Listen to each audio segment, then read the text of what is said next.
Hey guys, I don't think, have we ever done a video like nighttime vibes?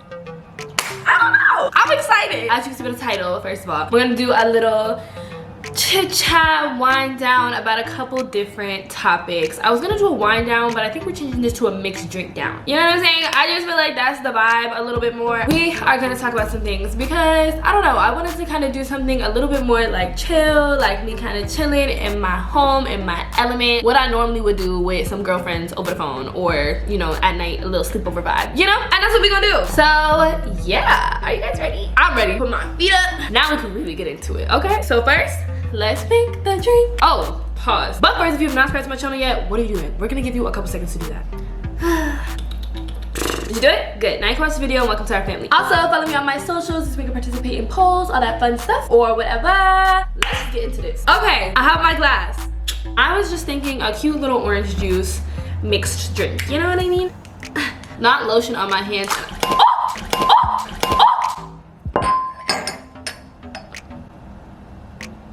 I just, look. Okay, like, is this a sign I shouldn't be doing a mixed drink and I should just cool it with some wine? Like, what's going on? Okay, I just wanted to have some girl chat. I don't even know how to kind of like ration it out. Like, I don't know, I am not a bottle girl. Oh my God, I want to be a bottle girl right now.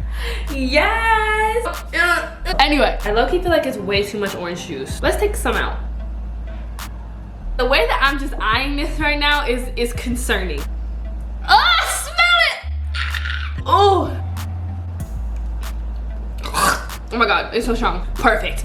Let's get to it. Okay, first things first, now that we're like in this setting, I have realized that like dedicating time to yourself in the way that you typically might dedicate time to friends or like your partner is so life-changing. Like, really, it's like dating yourself. And honestly, this is where the whole topic of like, people be like, your best partner is you. You know, people be saying that. It's really true. Like, everything that we be looking for in partners and stuff, we can really give to ourselves. I just want to say that to start because this is really self-care right now. Even me sitting down, talking to you guys about things that I normally, you know, talk to my girlfriends about with a little drink, relaxed, showered, like, that's self-care, okay? Let me bring this topic up. Let's not get self-care and like therapy confused. Those are two different things. I hate when I hear people say like, oh, I go to the beach, that's my therapy, or I do this, that's my therapy. That's not the same thing. That's your self-care. Therapy is therapy. And I feel like sometimes we try to wiggle out of it by making like anything therapy, and it's just not. Woo! It's hitting low now, so now we give it very much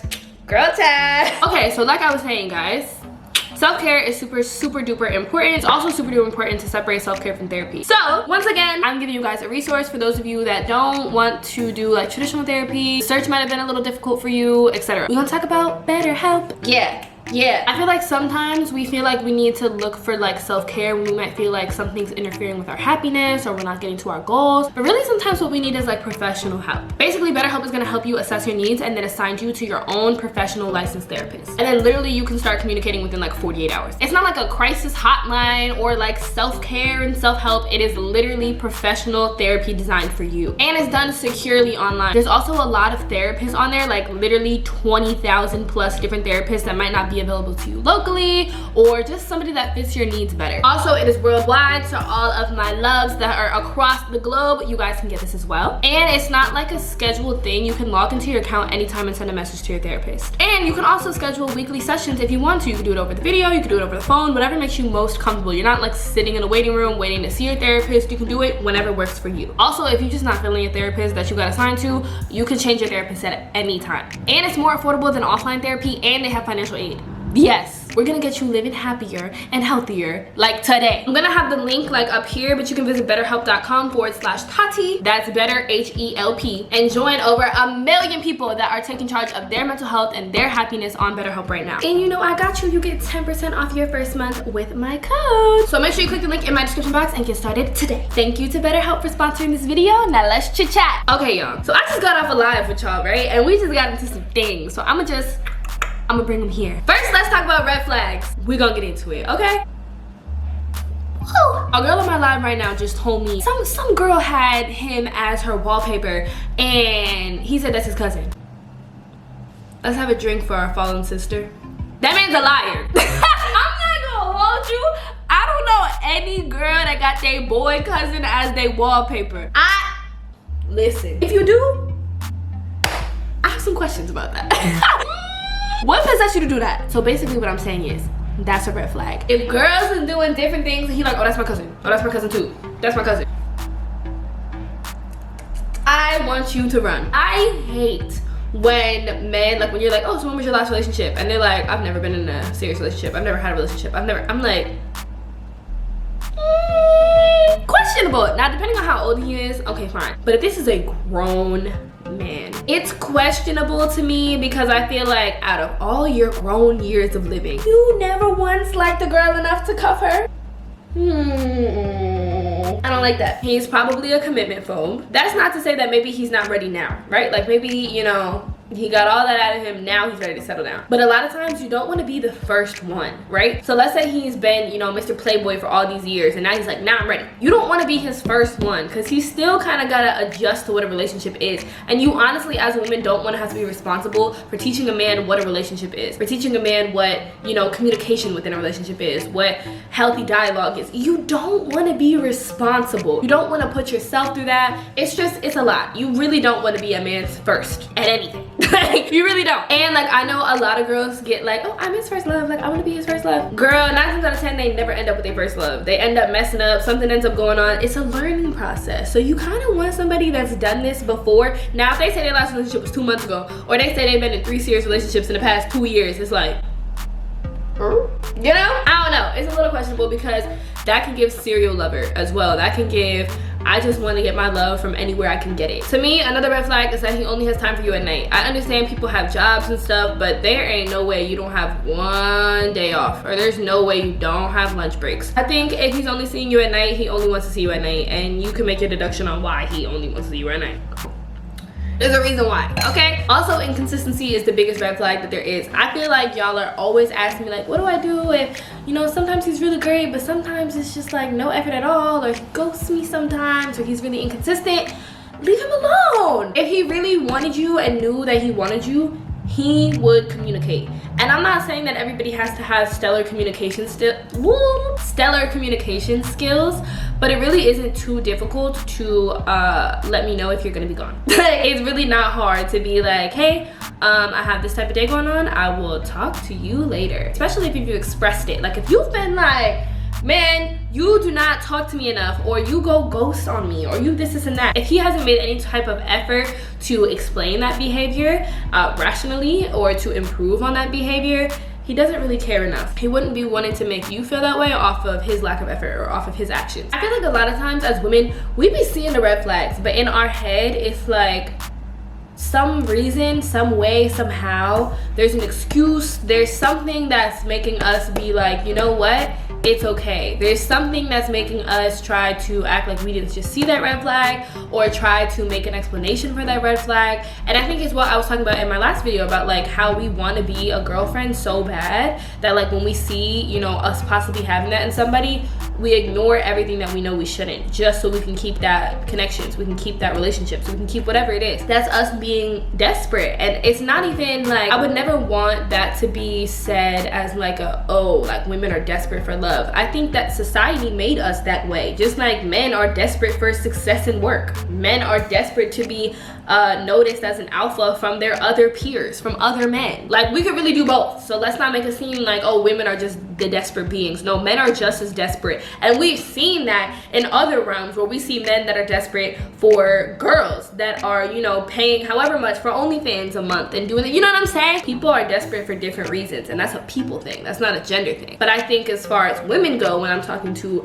my ladies, I think a lot of times we get desperate for love, and then we know all these red flags to be red flags, but we're like, I ain't seen nothing, girl. I don't want us to continue doing that in the name of, you know, that's just how men are, or nobody's gonna give me the things that aren't these red flags, because somebody will, I promise. Yes. Okay, and then someone else in the live brought up situationships, and I really thought I should talk about that for like many reasons. There's good and bad sides of situationship. I've told you guys this in an IGTV before, if you follow me on Instagram. Sometimes you end up in a situationship because it's like you weren't looking for something, you end up dealing with somebody and it's like, uh-oh, I think I kind of like this person, but I still don't think I'm ready for something, so I'm not really sure what I want to do here. And that's how sometimes you end up in situationships. If that's how you ended up in a situationship, I don't see a problem with it. I don't see an issue in that kind of like we're both figuring out what we want stage. It becomes an issue when you're leading somebody on, right? So when you know the other person is like wanting something and you don't know what you want and you don't express that, that's a problem. Vice versa, problem. I think it's an issue when men hold you in a situationship because they're lying about it. Like, for example, you shouldn't be in a situationship for too long. Like, it really shouldn't take that long to figure out like, okay, this is what I want or this is what I don't want. It doesn't take that long. When a man continues to use that excuse of like, I'm trying to figure out what I want, I still don't know, for a prolonged period of time, that's when you know you have to remove yourself, because now it doesn't seem like truth, it's an excuse to avoid commitment. It's okay to kind of try to figure out what you want from a partner, what you need from a partner. Am I getting enough? Am I ready for this? Do I need to do some more healing? Let me do some self-reflection and see if I'm ready to give this person what they deserve. That's okay. But it's not okay to keep dragging somebody along. It's not okay to allow yourself to keep getting dragged along. And I think it's not as like difficult as we make it seem. I think we know for the most part when we've been in something for too long. This is where I talk about loving men and loving the idea of being in a relationship more than you love yourself. That's where the issue comes in. You love that idea of this possibly working out more than you love yourself enough to walk away. We don't want to be honest with ourselves. We don't want to have to face the reality that this man is probably not what you need, but it's what you want. And this is what I talked about being stuck in your wants and not your needs. Has that ever really worked out for you? Like, that's where we really have to reflect and be like, you know what? In the past, all the times that I've been in my wants, have I gotten what I needed? Probably not. Like, you probably ended up worse off, sad, crying about something that you knew you should have left a long time ago. So that's what I'm talking about with situationships. I think you know when you've been in it for a little too long. Like, it's okay to take that time to figure it out, you know, the talking stage, whatever. I don't really know what we're doing.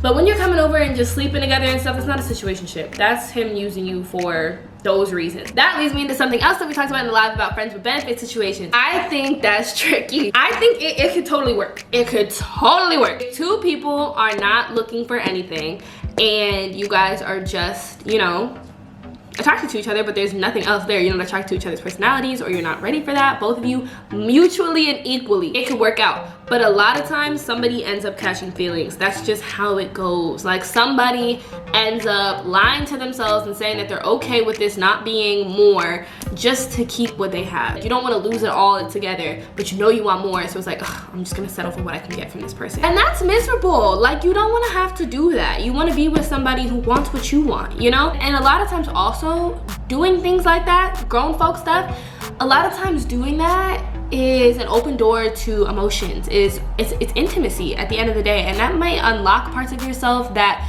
flood with emotions, or trigger parts of yourself that flood with emotions. So you honestly have to ask yourself, if you're in that situation, do I really just look at this person as a friend, or do I know I'm not gonna get more out of them, so I'm trying to get whatever I can? Because you're gonna end up hurt that way. You literally are. If that's the case, remove yourself from it. Don't take the benefits, because it's really not benefiting you in the long run. If not though, girl, live your life. Live your life, more power to you. So then, speaking of talking stages and stuff, right? I had somebody ask me if you should be loyal in the talking stage, and I think that's something you and your person discuss. I think in the beginning, absolutely not. In the beginning, you are getting to know somebody and you're getting to know if you could even see yourself in, you know, something more serious with them. That does not require commitment. That does not require loyalty. Why? We're figuring out if that's something that I would want to offer you. I think especially as girls, we feel like we have to be loyal to the man off strength, because if not, they're gonna be calling us every type of thought in the book, right? Meanwhile, they do what they wanna do. But as women, I think we need to reclaim that power and realize I am putting you on test trial just like you're putting me on.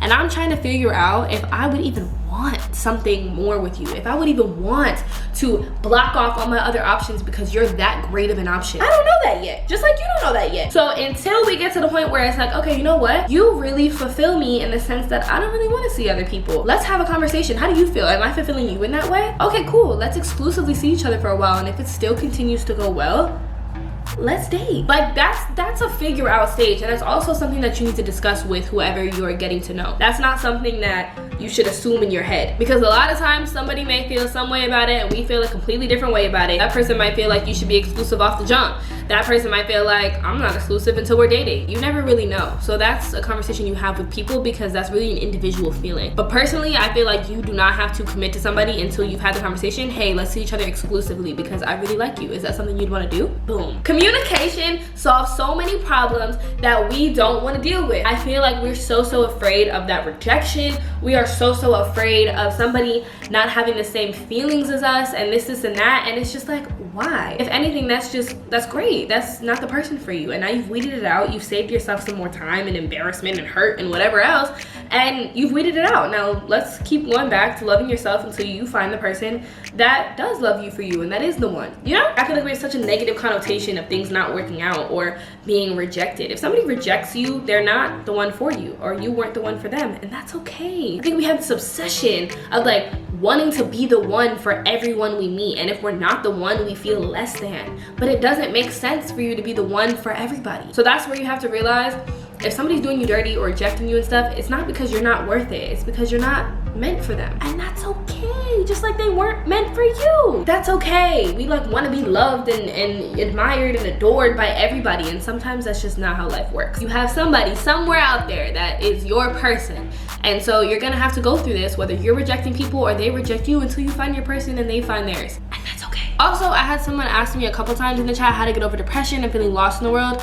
Depression and stuff, I definitely would recommend like BetterHelp, just seeking help for that, because like sometimes I don't like the narrative that we can just like hope it goes away and it goes away. Like sometimes it's not that. But when it comes to feeling lost, sometimes you have to find what makes you feel powerful. Sometimes you have to find what makes you feel seen and heard. You have to find what makes you feel passionate. You have to find what makes you have that spark, what excites you, you know? So if that's the case, try a bunch of different things. I tell you guys this all the time. Horseback riding, painting, pottery, dance, whatever it is, try a bunch of different stuff. Put yourself out there. Don't be afraid of embarrassment or failure, because that just is leading you towards where you're supposed to be. That's one less thing on the list. Okay, I know it's not that. Let's try the next thing. You know, we have to enjoy the journey. We have to enjoy the losses. We have to enjoy all of that, because that's where we gain. That's where we learn. That's where we grow. Okay, guys, I just wanted to have a quick little chat. I'm gonna finish this, but I didn't want to finish it on camera because I want to edit this. So yeah, let's talk in the comments about everything that I brought up. Make sure you like, comment, share, subscribe, turn post notifications on. You got a lot to do. You better get to it, and I will see y'all in my next one.